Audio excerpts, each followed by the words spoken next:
fato, irmãos, nós já estudamos aqui um salmo didático, que é o salmo de número 1. Estudamos também um salmo real, o salmo de número 2. Um salmo de lamento e confiança, que foi o salmo de número 3. E agora nós estamos no salmo de número 6, um salmo penitencial, um salmo de penitência. E esse é o primeiro dos 7 salmos penitenciais. São eles os capítulos 6, o 32, o 38, o 51, o 130 e o 143. E esse salmo de penitência, eles são muito dramáticos. Eles têm um grande poder poético por detrás deles. E é interessante que a autoria aqui é de Davi, mas nós não sabemos as circunstâncias exatas como esse salmo foi descrito.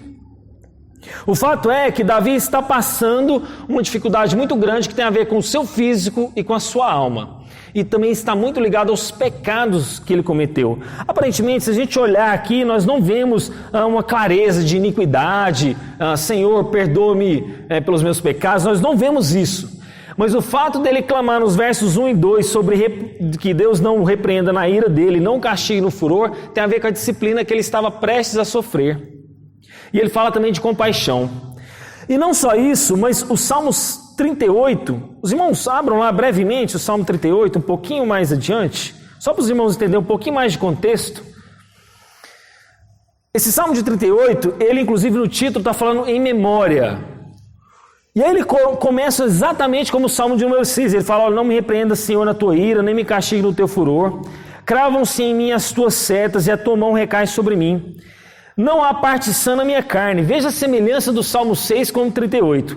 Não há parte sã na minha carne, por causa da tua indignação, não há saúde nos meus ossos, por causa do meu pecado. Pois já se elevam acima da minha cabeça as minhas iniquidades, com fardos pesados excedem as minhas forças. E aí ele continua o Salmo. Há uma linha de estudiosos que fala que esses dois salmos têm uma ligação, onde o Salmo 38 descreve como se fosse um relato mais detalhado do que é o Salmo número 6. Mas como nós estamos no Salmo 6, nós vamos nos deter a ele. E Davi reclama de 3 coisas. Ele fala de doença do corpo, ele fala de perturbação da mente e ele fala de insultos aos seus inimigos, que ele estava, na verdade, sofrendo. 3 reclamações de Davi. E para essas 3 reclamações, ele mostra 3 atitudes.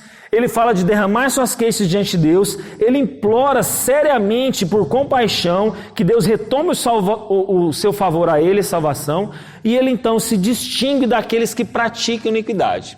Para cada uma dessas reclamações, das 3 que ele fala, saúde nos ossos, que tem a ver com o seu corpo, questão da alma e questão dos seus inimigos, ele toma 3 atitudes. Ele se derrama diante de Deus, implora compaixão e se distingue daqueles que praticam iniquidade. Bom, eu não sei se os irmãos já tiveram aquela sensação que você passou pela sua cabeça, uma circunstância que você está vivendo e que pode ser resultado pelo pecado que você está cometendo. Os irmãos já pararam para pensar nisso? Não, eu estou vivendo isso aqui é porque eu pequei. Não, se eu estou sofrendo isso é por causa do meu pecado. Não, se eu estou passando por essa doença é porque Deus está pesando a mão dele sobre mim. Ou então se eu estou vivendo essa circunstância é porque é resultado do meu pecado e Deus está irado comigo. Eu sei que todos nós talvez já passamos por isso, e talvez você esteja até pensando nisso hoje. Mas sabe de uma coisa, meus irmãos? Isso pode ser possível. Eu não quero descartar isso dos irmãos. Pode ser possível que a situação que você esteja passando é fruto do seu pecado, sim. Pode ser a mão de Deus pesando sobre você, pode ser Deus te disciplinando. E isso é fato, a gente vê nas Sagradas Escrituras vários exemplos. E essa canção mostra exatamente isso, uma situação que é resultado do desagrado de Deus para com os pecados particulares de Davi. E é claro, meus irmãos, que isso não significa também que toda situação adversa que a gente vai passar na vida é resultado de pecado. Eu não estou dizendo isso. Eu não estou dizendo que toda doença é resultado de pecado. Eu não estou dizendo que tudo que você está afligindo, a sua alma é resultado de pecado. Mas a gente tem que levar isso em consideração. A gente está num momento do tipo assim, de uma geração tão, talvez, melindrosa, que fala assim: não, irmão, o que você está passando não tem nada a ver com o seu pecado. Não, meu irmão, o que você está passando aí não tem nada a ver. Pode ser sim, e nós devemos levar isso a sério e considerar. Por isso, meus irmãos, é muito difícil talvez a gente discernir no nosso dia a dia: será que é Deus que está pesando a mão sobre mim? Será que é fruto só do meu erro? Ou será que é o diabo, como foi o caso de Jó, que Deus permitiu Deus pesar, né? O Satanás, na verdade, ir lá e fazer tudo aquilo com a vida de Jó? Eu não tenho uma resposta pronta para os irmãos. É a caminhada da nossa jornada cristã que vai nos fazer discernir tudo isso. Talvez é nos nossos momentos de oração, lendo a palavra, aconselhando com pastores. Eu não sei, irmãos, mas o fato é que há uma dessas três possibilidades. Pode ser o próprio Deus, pode ser Satanás, ou pode ser simplesmente fruto das suas decisões equivocadas. Isso então pode vir através da disciplina, do juízo, ou até mesmo do silêncio de Deus na nossa luta contra o pecado. E sabe, meus irmãos, tem uma coisa que coloca Deus contra o seu povo. Você sabe o que é? Pecados ocultos não tratados. Pecados não resolvidos, fez o Augusto Nicodemos escrever aquele livro, não sei se os irmãos já se lembram daquele livro intitulado E se Deus for contra nós? Tem aquele versículo, se Deus é por nós, quem será contra nós? Mas e se Deus for contra nós? Tenha em mente, meus irmãos, quando você lê os Salmos, nós temos que lembrar daqueles paralelismos e figuras de linguagem. Aqui a gente vê a estrutura do verso 1 ao verso 5, Davi apelando por misericórdia da sua condição atual. Esse é o primeiro bloco. Grave isso. Do verso 1 ao 5 eu vou falar para os irmãos uma situação. Davi está descrevendo a vida dele. No verso 6 e 7 ele mostra um esgotamento. Imagina você passando toda a situação e no 6 e 7 Davi está esgotado. Deus, estou apresentando diante de você minha situação até o verso 5. O verso 6 e 7, Deus, eu quero mostrar que eu estou nas últimas. Eu estou esgotado. O meu limite é o verso 6 e 7. Mas o verso 8 ao 10 mostra que Deus ouviu Davi por um motivo e nós vamos ver. Na verdade, por dois motivos. Mas eu vou falar isso para os irmãos na hora que eu estiver no texto. Então lembre-se disso. Do 1 ao 5, Davi descreve a situação. 6 e 7 ele esgota. Do 8 ao 10, Deus responde Davi por alguns motivos. Então do verso 1 ao 5, esses versículos falam de um coração que está verdadeiramente humilde. Ele se encontra então sobre providências sérias de um espírito quebrantado e contrito diante das aflições que ele está passando. Então é muito provável que Davi tenha uma doença. Isso se encaixa principalmente porque ele fala de estar debilitado, ossos abalados e por causa do Salmo 38. Mas também ele não só fala dessas enfermidades do corpo, ele fala de enfermidades da alma, crise na alma. Você passou por uma crise onde parece que seu corpo e seu psicológico não está nada legal? O seu corpo vai mal, o seu psicológico também, parece que tudo se soma. Davi estava assim. É uma crise no corpo, é uma crise psicológica. E ele percebia então que sua alma estava perturbada. E quando então os ossos dele, a alma dele não está bem, ou seja, o seu matéria e imaterial, mostra então que a sua totalidade não vai bem. É a totalidade de Davi. E no verso 1 ele faz um pedido. E ele pede, não para que Deus não o discipline. É interessante isso, ele fala, olha Senhor, não me repreendas na tua ira. Ele não clama pela não disciplina, ele pede para que a disciplina de Deus não aconteça na ira de Deus e nem no furor dele. É como se ele pedisse uma amenização, Deus, que eu seja disciplinado, mas tenha misericórdia de mim. Se o Senhor pesar a tua mão sobre mim e conforme Hebreus, o livro de Hebreus nós vemos que Deus disciplina a quem Ele ama. Se você não quer estar sujeito à disciplina de Deus, Deus fala que Ele disciplina os seus filhos. Então, se você não quer estar debaixo da disciplina de Deus, significa que vocês querem estar fora de Deus. Vocês querem estar a par de Deus. Então, nós podemos sim falar, Deus, se for da tua vontade que o Senhor me discipline para minha correção, que assim seja. Mas abranda, amenize, tenha misericórdia de mim. Porque Deus disciplina aqueles a quem Ele ama. Então, no se derramar de Davi, dessas suas reclamações diante de Deus, ele está diante de um pai. Qual filho que não vai levar umas queixas para o pai? E é importante a gente considerar, gente, que Deus é um Deus também que se ira. É claro que não é igual a raiva humana. Deus tem uma reação justa contra a desobediência das suas criaturas. Ele é o mesmo, Ele não mudou. Ele é amor, é verdade. Ele é misericordioso, é verdade. Mas amor e misericórdias não são jogados contra a sua justiça e a sua santidade. Então Deus tem todos esses atributos. Nós queremos ficar às vezes só com amor, só com misericórdia, e esquecemos da sua justiça. E a aplicação, meus irmãos, é que nós devemos temer sim a ira de Deus.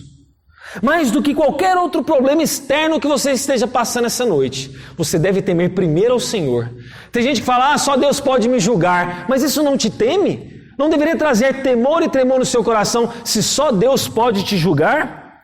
E no verso 2, apesar de Davi ser rei, ele fica doente, ele sofre. Os grandes homens de Deus são seres humanos normais, sujeitos à calamidade. A gente vê os ossos dele debilitados, claro que pode ser uma figura de linguagem, mas é muito provável que aponta para essa enfermidade física. E no verso 3, essa doença de Davi trouxe o seu pecado à memória.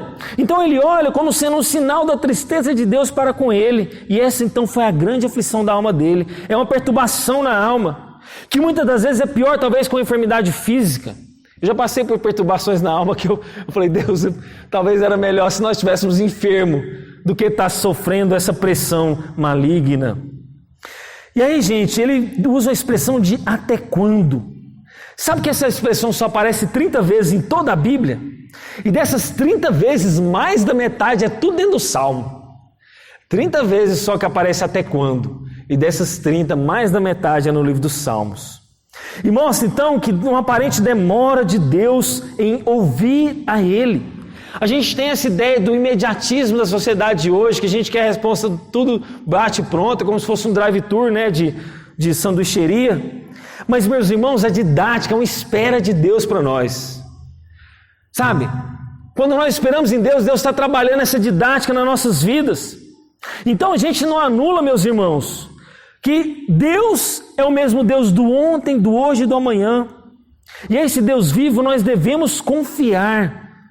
Porque Ele é médico dos médicos e vai tratar o nosso corpo e a nossa alma. E a gente não anula aqui os tratamentos humanos simplesmente, mas nós confiamos primeiramente em Deus para tratar o nosso corpo e a nossa alma. E no verso 4 ele fala o seguinte: volta-te, Senhor. Ele sente-se como se ele estivesse no estado da ausência de Deus. É como se fosse uma experiência que nós passamos. Sabe quando Deus parece que nos abandonou? É o sentimento de Deus parece que não nos ouve mais. E Davi então ele deseja um bem maior. Sabe qual que é o bem maior que Davi deseja? A restauração do favor e do relacionamento com Deus. Ele está mais preocupado com isso. Eu sei, irmãos, que talvez quando a gente está aparentemente com a mão de Deus pesada sobre nós queremos ver o nosso corpo sarado, nós queremos ver bênçãos de Deus, né? Nós queremos ver o nosso problema resolvido, mas Davi estava com um problema maior, era o problema do relacionamento dele com Deus. Ele falou: volta-te, Senhor, eu estou sentindo falta de Ti, estou com saudades do Senhor, estou com saudade da Tua presença. E talvez a gente venha para os nossos cultos, irmãos, eu falo isso a começar em mim, eu não estou aqui falando para os irmãos me eximindo disso, a começar em mim. Deus, eu estou com saudade de sentir a Tua presença, estou com saudade de experimentar mais o Senhor nos cultos, estou com saudade, eu não quero que seja mais um domingo, apesar de eu ter errado a data aqui para os irmãos, falando maio, mas que não seja mais então 13 de junho nas nossas vidas, não seja mais um domingo à noite, não seja mais um culto, que nós possamos nos voltar para o Senhor, pedir para que o Senhor tenha misericórdia e compaixão de nós, como Ele fala no verso 2, mas no verso 4, volta-te, Senhor, para nós mesmos. Então Davi está clamando por essa restauração. Recebe-me, Senhor, em Teu favor outra vez, reconcilia-me no relacionamento contigo. Tu pareces estar separado e longe de mim, tu parece que me esqueceu, parece que está zangado comigo, mas Senhor, volta-te para mim, salva-me por Tua graça. É uma súplica por um urgente livramento. E sabe, meus irmãos, esses penitentes, esses homens de Deus clamam por amor e misericórdia, e não por causa das ações deles mesmos. Eles primeiro socorrem-se a Deus. E o Evangelho, meus irmãos, não elimina o sofrimento dessa vida presente, mas ele vai além. Sabe o que o Evangelho faz? Ele nos cura de um problema muito maior, um problema moral. O Evangelho nos revela uma realidade muito mais bela por detrás de um sofrimento físico e emocional que talvez você está passando hoje. Por quê, meus irmãos? Porque nós podemos nos alegrar em meio ao sofrimento. O Evangelho nos dá esse poder para como se fosse uma nova obediência. E aqui Davi está apelando para essa graça divina. Ele tem consciência de que ele não merece esse amor de Deus. Ele tem consciência de que ele não merece essa misericórdia. Mas é importante lembrar que a graça não foi merecida mesmo. Houve um preço.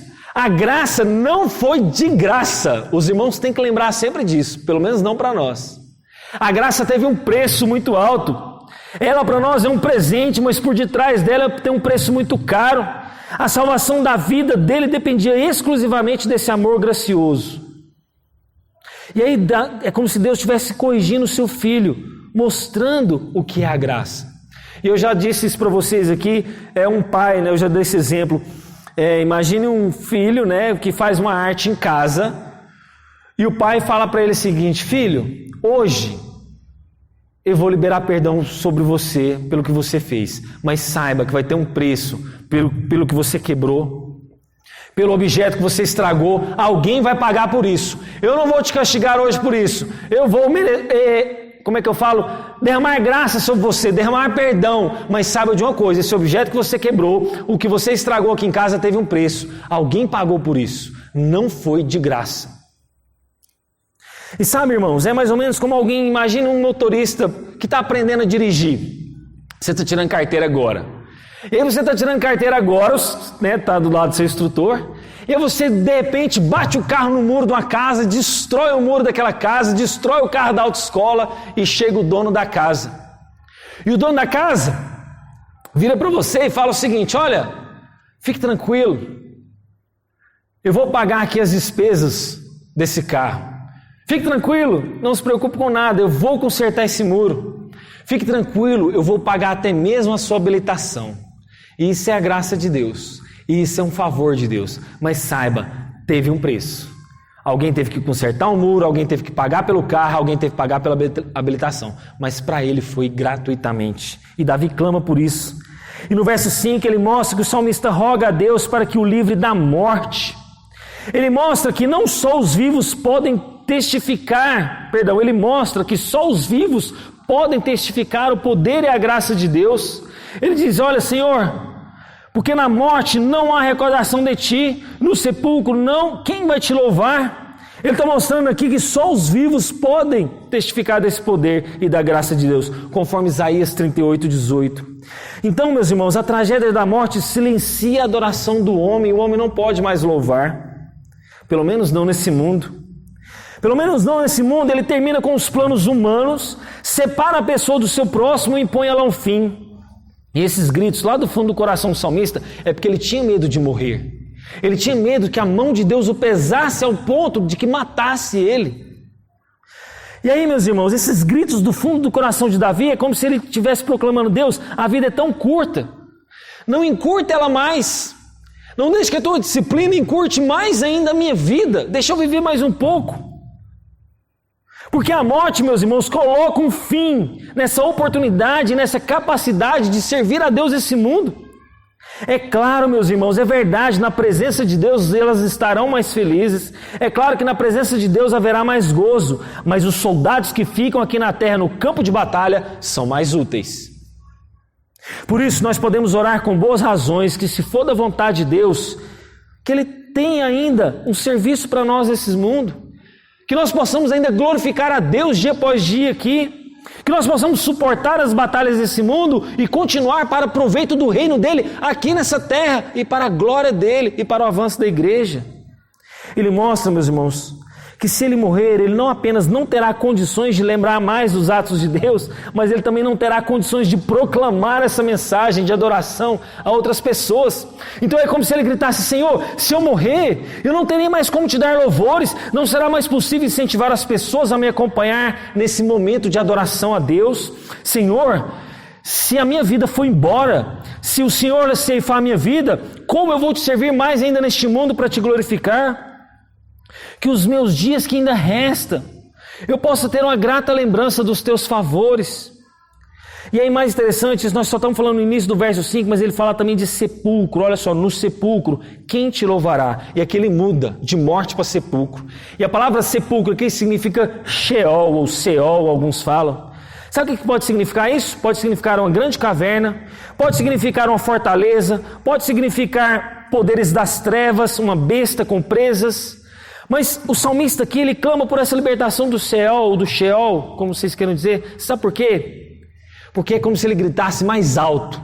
Ele aumentou o tom aqui: Deus, lá na morte, né, eu não vou poder mais te louvar. Tudo bem que eu vou fazer isso lá no céu, aqui na terra não mais. Mas me livra do Sheol, do sepulcro. Porque quem vai te louvar lá? Sabe o que ele está falando aqui? Ele está apontando para o próprio inferno. É como se ele falasse: Deus, livra a minha alma, porque eu caí em pecado, eu estou em pecado, a minha iniquidade me cobre, conforme o Salmo 38, mas ele falou: se eu cair em pecado, eu posso perecer para sempre. Ele está pedindo aqui livramento da morte eterna, da separação eterna de Deus. É como se ele se referisse ao Sheol, e provavelmente é isso aqui, essa segunda morte, no qual a alma dele poderia ser eternamente está na ira de Deus, ou seja, Deus no sepulcro, no Sheol, quem vai te louvar? No Sheol não há lembranças de Deus, os demônios e os espíritos malignos blasfemam contra Deus, e aí ele como se ele clamasse: Senhor, não me deixe ficar sobre a tua ira eternamente, não me envie para esse lugar horrível onde não há lembrança agradável de ti e nem a gratidão pode ser manifestada. E aí mesmo depois dessa circunstância toda do verso 1 ao 5, ele mostra o esgotamento no 6 e 7, como se já não bastasse ele clamar: livra-me da morte nesse mundo, livra-me da morte eterna, como se já fosse o ápice, ele mostra o seu esgotamento espiritual, versos 6 e 7. Sabe, tem coisas, meus irmãos, que a gente passa que parece que a gente já não tem mais força para orar, e é o que o Davi faz. Quando os pecados então se fixam pesadamente sobre a sua consciência, ele reconhece as suas iniquidades, ele vê que a sua alma feriu a Deus, e ele então passa horas noturnas, e para ele parece que essas horas noturnas eram mais difíceis. Ele fala: Deus, estou cansado de tanto gemer, todas as noites faço nadar o meu leito. E para ele parece que a noite vai ficando mais difícil, e eu já vi isso muito para quem tem problemas de alma, quem está principalmente com depressão. Parece que vai chegando à noite, a pessoa vai piorando, parece que vai chegando à madrugada, ele fica mais ruim. Por que será que ele fica mais ruim? Talvez seja porque todos já foram dormir e ele está sozinho na cama. Talvez seja porque ele não pode ligar para ninguém. No nosso caso hoje, ele não pode mandar um WhatsApp, porque tem pouca gente online. Talvez eu não possa mais conversar com meu esposo, porque ele também já está dormindo. E aí ele se sente mais só, e a ferida da alma dele parece que aumenta. Davi ficou tão enlutado noites adentro sobre a sua cama, que quando ele deita, ele só sente o poço de água das suas lágrimas. E aí, por causa daquela enfermidade física e por causa daquela enfermidade da alma, ele chora tão copiosamente, e esse leito então está encharcado. E a tristeza pelo pecado, meus irmãos, deve ser assim mesmo. Tem irmãos que hoje já nem choram mais pelo pecado. Davi se mostra aqui quebrantado pelo pecado que ele tinha.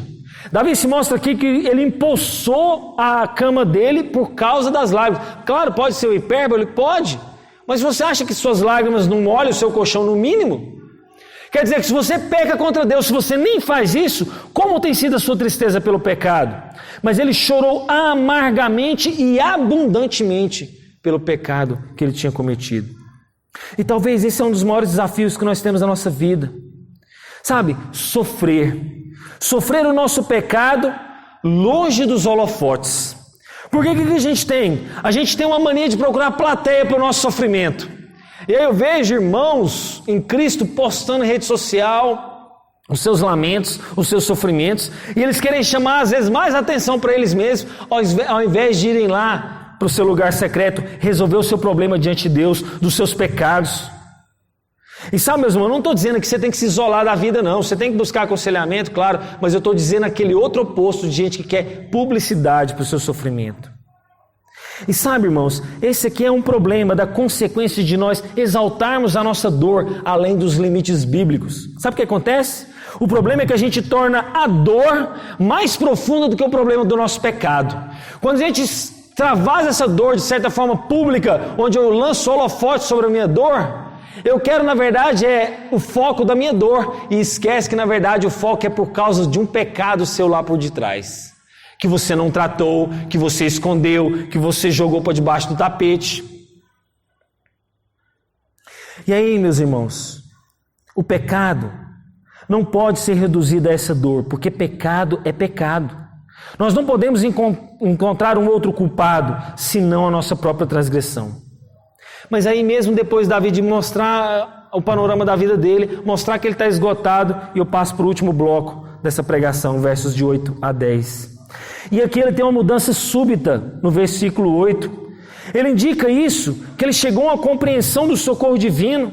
Agora, por que Davi de uma hora para outra parece que ele muda de tom? Afasta-se de mim todos que praticam iniquidade. Aqui ele muda de tom. Aqui há uma possibilidade. Eu estou só fazendo inferências, meus irmãos. Eu não posso cravar porque não está na palavra. Mas aqui eu vou cravar 3 inferências. As 3 inferências é porque houve um verdadeiro arrependimento de Davi. A gente pode ver isso nos versos anteriores. Davi se arrependeu. Nós podemos ver também nos versos anteriores que Davi temia ao Senhor. E aí, porque ele se arrepende e porque ele teme, ele crê. Essas três hipóteses que eu lanço sobre esse texto, ainda que não esteja tão claro assim, são inferências, como eu disse, é as possibilidades. Por que Davi muda tão rápido de tom do verso 7 para o 8? Por que o panorama parece que mudou tanto? Mudou tanto porque ele se arrepende, porque ele teme e porque ele crê. Ele diz: afaste-se de mim, todos vocês que praticam iniquidade, porque o Senhor ouviu. Ele creu que Deus já ouviu a oração dele. Ele creu que ele ouviu a voz do meu lamento. Ele crê no verso 9 que ele ouviu a minha súplica. Ele crê que ele acolheu a minha oração. E ele crê que os inimigos deles vão ser envergonhados. E não só os inimigos serão envergonhados, que também serão perturbados. Davi não estava perturbado? Não era ele que estava perturbado na alma? Agora ele crê que os inimigos dele é que serão perturbados. E ele fala: retire-se num instante, cobertos de vergonha.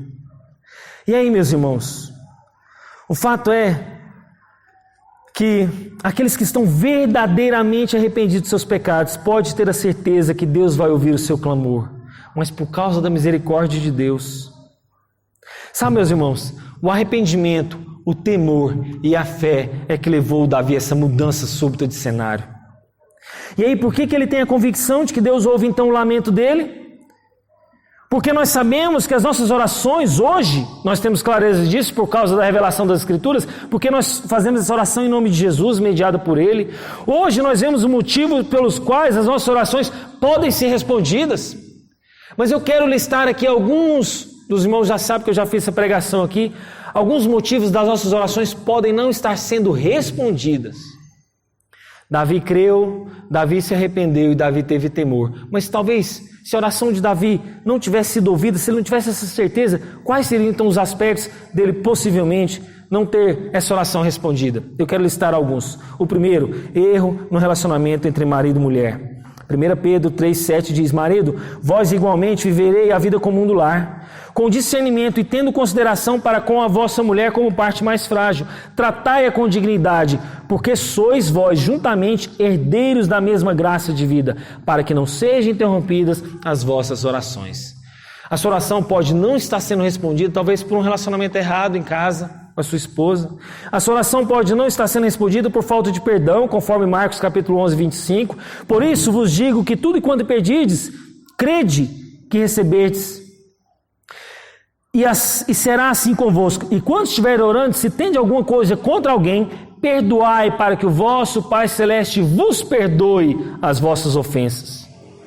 A sua oração também pode não estar sendo respondida, mas a de Davi foi por causa da fé, do arrependimento, do temor. Mas a sua oração pode não estar sendo respondida por causa de pecado oculto, não confessado a Deus, conforme o texto de Isaías 59, 1-2. Eis que a mão do Senhor não está encolhida para que não possa salvar, nem surdo o seu ouvido para que não possa ouvir. Mas as vossas iniquidades fazem separação entre vós e o vosso Deus, e os vossos pecados encobrem o seu rosto de vós, para que não vos ouça. Talvez uma atitude deliberada para desobedecer a palavra de Deus, conforme Provérbios 28, 9, o que desvia os ouvidos de ouvir a lei, até a sua oração será abominável. Ou talvez seja mesmo a dúvida e incredulidade, conforme Tiago, capítulo 1, que diz: peça, porém com fé, em nada duvidando, pois o que duvida é semelhante à onda do mar, impelida e agitada pelo vento. Não supõe esse homem que alcançará do Senhor alguma coisa. Quero encerrar com 3 aplicações apenas. A palavra do Senhor mostra a seriedade dos nossos atos, e nós somos encorajados a voltar a Cristo, através do que Davi fez: arrependimento. Arrependimento. Temor a Deus. Saiba que é um Deus que se ira também. E fé. Deus é um Deus de aliança, meus irmãos, com o seu povo. Se nós andarmos no caminho de Deus em obediência a Ele, nós vamos experimentar da sua bênção. Mas se nós desprezarmos os mandamentos de Deus e nós insistimos nos erros, Deus irá nos disciplinar. Essa aliança continua em vigor com a igreja de Deus. A aliança de Deus inclui promessas, é claro, mas também traz responsabilidades, traz deveres. É uma aliança de acordo entre duas partes. Nós, claro, clamamos a Deus por sua bênção, mas devemos andar nos seus retos caminhos. É como um pai. Imagine que a minha filha Imagine que eu todos os dias chegue em casa e coloque a carteira sobre a cômoda de casa. Todo dia eu tenho esse costume, chego em casa e ponho a carteira. Um belo dia, minha filha não fala comigo e pega um dinheiro da carteira, sem falar comigo.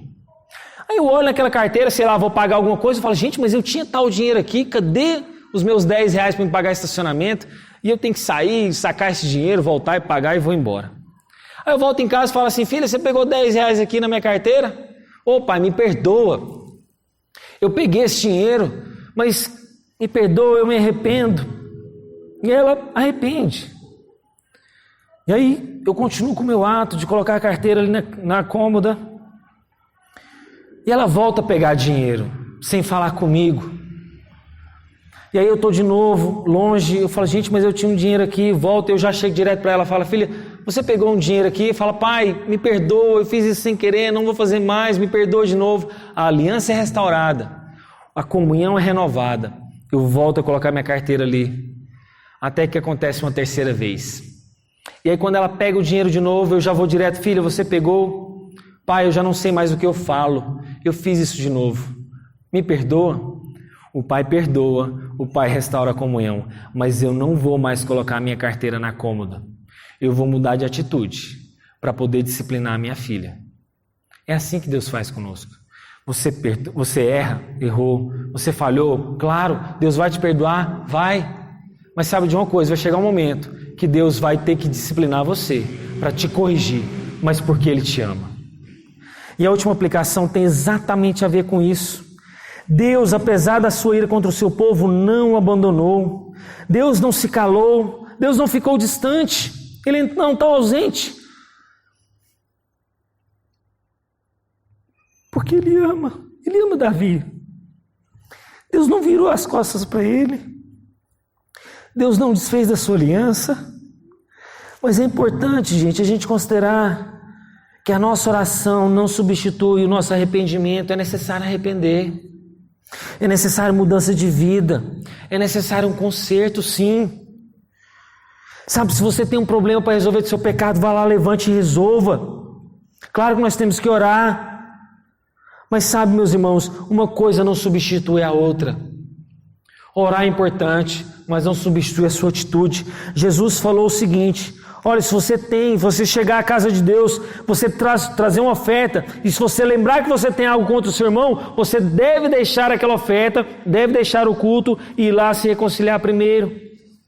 E ao cantar esses versos e orar sobre ele, nós devemos glorificar a Deus, como Ele sendo um Deus que está pronto a ouvir nossas orações, mas tem que haver arrependimento, tem que haver temor, tem que haver essa mudança, tem que haver fé. Nós devemos nos encorajar, meus irmãos, e esperar e confiar que mesmo diante de situações tão desesperadoras, por maiores que elas sejam, Deus estará conosco, mas você tem a sua parte. A gente não sabe explicar tudo isso, a soberania de Deus e a responsabilidade humana, mas as duas caminham juntas, as duas são bíblicas. Vamos orar. Pai, obrigado pela Tua palavra, que é maravilhosa, que é viva, que é eficaz. Deus, essa palavra na verdade começa com a minha vida.